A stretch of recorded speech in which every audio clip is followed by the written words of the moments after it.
Hey everyone, what's crack-a-lackin'? My name's Amal and you're watching Newsbreak. New South Wales, we need to talk about bags. From today, you'll be joining the rest of the country in banning single-use plastic bags as part of a bigger effort to wipe out plastic pollution. Over to you, Gladys.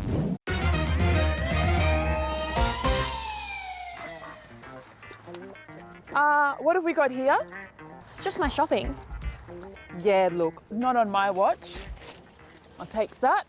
That's right, if you live in New South Wales, it's time to grab your reusable bags. Because as of today, single-use plastic bags are banned. Now, if you live somewhere else, you might be thinking, yeah, that's old news. New South Wales is actually the last of Australia's states and territories to put a ban in place. It's now illegal for shops to supply plastic bags that are less than 35 microns thick, which is about half the thickness of human hair. Biodegradable and compostable bags are also banned if they're below the thickness threshold. That's because they don't actually break down unless they're specially treated.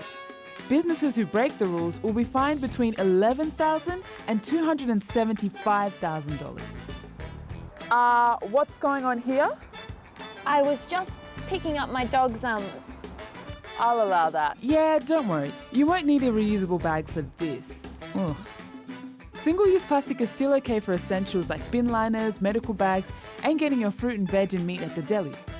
By November, New South Wales is planning to phase out other single-use plastics like cutlery, straws, plates, and cotton bud sticks. We're going to clean up these streets, one bag at a time.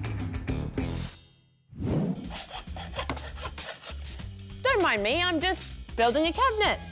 Oh, and so did the Prime Minister. The Prime Minister's cabinet is made up of the ministers he's chosen to take care of different areas of government, like health, education, defence, transport, housing, foreign affairs, employment, and the list goes on. This Aussie cabinet is a bit special because it's got more women in it than ever before. It was a battle of the big guns at the French Open, with Rafael Nadal taking on Novak Djokovic. Kale has more in sport. 2 men. 41 Grand Slam titles. Who will win?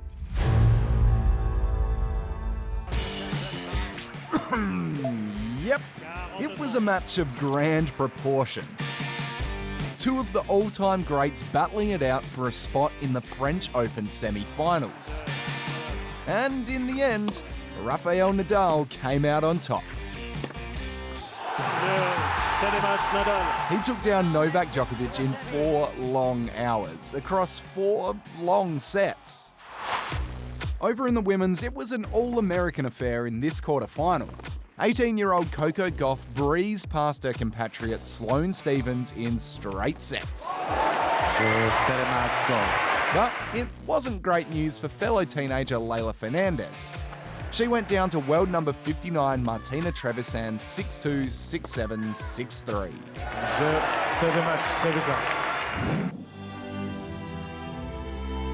All right, everybody, it's time to use your best manners, pour yourself a cup of tea and toast to the Queen, because these next stories will have you saying, oh, how very British. Make way for the Queen.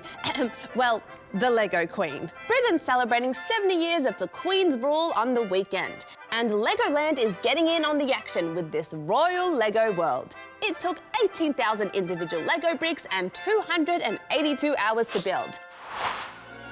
Now to the very British and very magical wizarding world of Harry Potter. This first edition of Harry Potter and the Philosopher's Stone is heading up for auction.